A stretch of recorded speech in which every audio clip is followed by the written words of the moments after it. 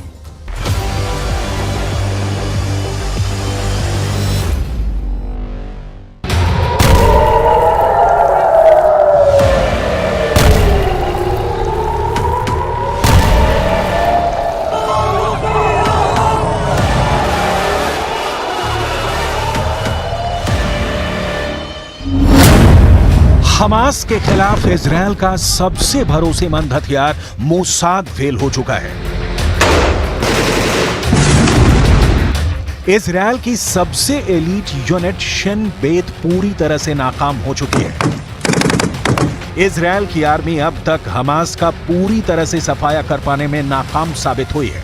दूसरी तरफ हिजबुल्लाह ने इजरायल पर चढ़ाई करने का इरादा पक्का कर लिया है। ऐसे में नेतन्याहू को समझ में नहीं आ रहा है कि वो क्या करें। 7 अक्टूबर को हमास ने इजरायल पर हमला किया था। उसके फौरन बाद ही इजरायल के प्रधानमंत्री ने जंग का ऐलान कर दिया और कसम खाई कि वो अब हमास और उसके हमदर्दों का नामो निशान मिटाकर ही दम लेंगे।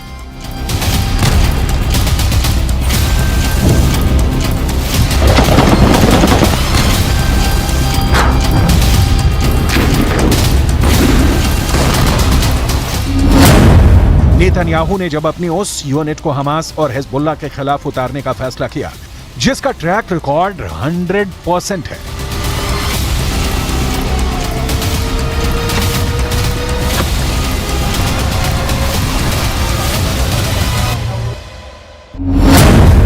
इजरायल ने युद्ध में अपनी यूनिट नंबर 504 को उतार दिया है। यूनिट नंबर 504 यानी वो कमांडो टीम जो एक हमले में 50 दुश्मनों को मारती है और फिर बाकी 500 दुश्मन हमला देखकर दम तोड़ देते हैं। यानी ये दुश्मनों को इतनी दर्दनाक मौत देती है कि 10 गुना दुश्मन देखकर मर जाते हैं।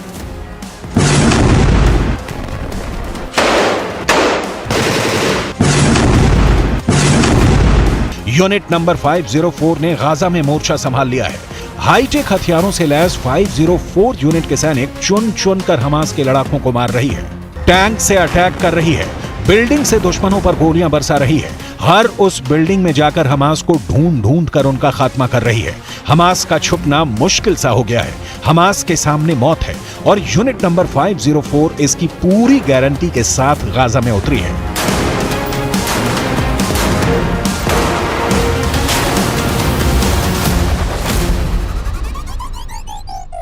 डेढ़ महीने का युद्ध अब और भीषण हो गया है। दोनों तरफ से गोलीबारी चल रही है, युद्ध चल रहा है। इजरायल गाजा पर टैंक से हमला कर रहा है, एयर स्ट्राइक कर रहा है। उसकी आर्मी गाजा में घुसकर हमास के खिलाफ ऑपरेशन चला रही है। लेकिन नेतन्याहू की मोसाद और शिन बेत जिस पर उन्हें सबसे ज्यादा भरोसा था, वो शुरुआत में ही जैसे हमास के सामने सरेंडर कर गए। अपने प्रधानमंत्री की उम्मीदों पर खरा नहीं उतर पाई है। इजरायल की सेना ने उत्तरी गाजा में कई जगहों पर कब्जा तो किया, लेकिन हमास के जवाबी अटैक को संभालना मुश्किल हो गया। हमास की तरफ से उन्हें कड़ी टक्कर मिल रही है। हमास गुरिल्ला युद्ध लड़ रहा है।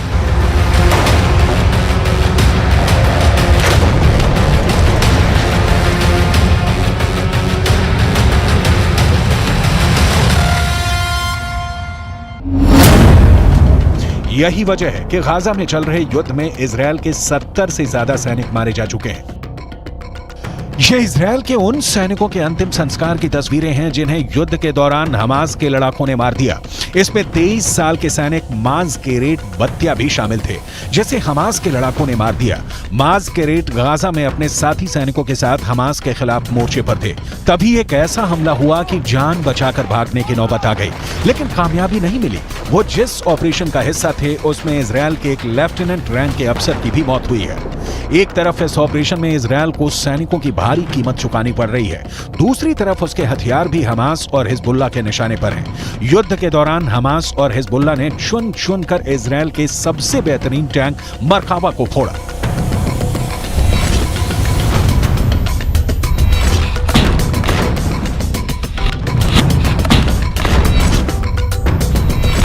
इन तस्वीरों को पूरी दुनिया ने देखा जब हिजबुल्लाह और हमास ने इजरायल के टैंक पर अटैक किया।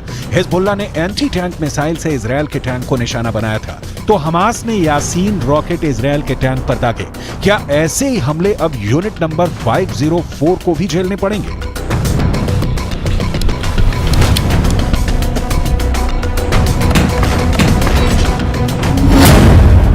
(1973) में योम किप्पुर युद्ध के बाद इजरायल को यह समझ में आ गया था कि उसकी डिफेंस फोर्स की इंटेलिजेंस मिस्र और सीरिया के हमलों का पता लगाने में नाकाम रही है। तब सरकार ने मोसाद और शिन बेत को मजबूत करना शुरू किया। इसका मकसद था कि कई एजेंसियां कई तरह की जानकारियां इकट्ठा करेंगी। अगर एक चूक भी जाती है तो दूसरी खतरे का पता लगा लेगी। लेकिन 7 अक्टूबर को हमास ने अचानक इजराइल पर हमला कर दिया। इस हमले के बाद से ही लगातार मोसाद पर सवाल उठने लगे। उसको फेल करार दे दिया गया। एक समय मोसाद और शिन बेत लेबनान में सक्रिय थी। यूनिट 504 भी एक समय यही थी। बाद में मोसाद का फोकस ईरान और इंटरनेशनल आतंकियों पर हो गया। वहीं शिन बेत को गाजा से जुड़ी जिम्मेदारी मिली। यूनिट 504 ने गाजा के अपने जासूसों को शिन बेत के हवाले कर पूरा फोकस लेबनान पर लगा दिया और अब हमास और इजराइल के युद्ध में 504 यूनिट की एंट्री हो चुकी है। लेकिन इजराइल की यूनिट नंबर 504 को सिर्फ गाजा में हमास के ही नहीं बल्कि लेबनान बॉर्डर की भी जिम्मेदारी मिली हुई है। इजराइल पर गाजा से तो टक्कर मिल ही रही है, लेबनान बॉर्डर भी उसके लिए सिरदर्द बना हुआ है। ऐसे में इजराइल फंस गया है कि वो गाजा संभाले या लेबनान बॉर्डर पर फोकस करे।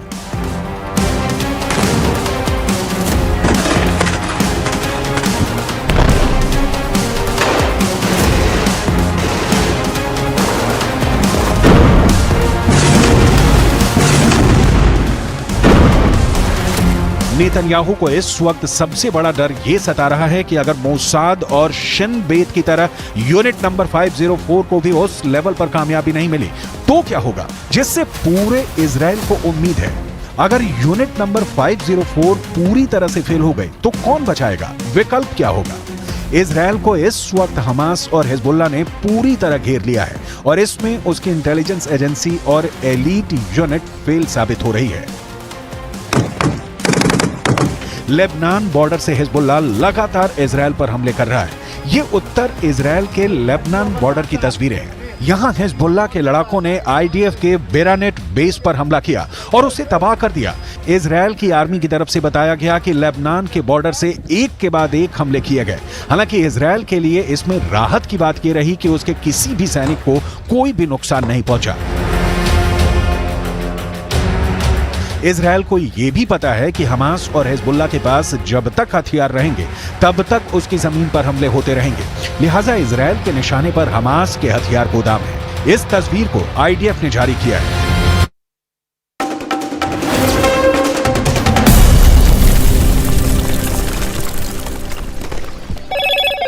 Hello, Moto.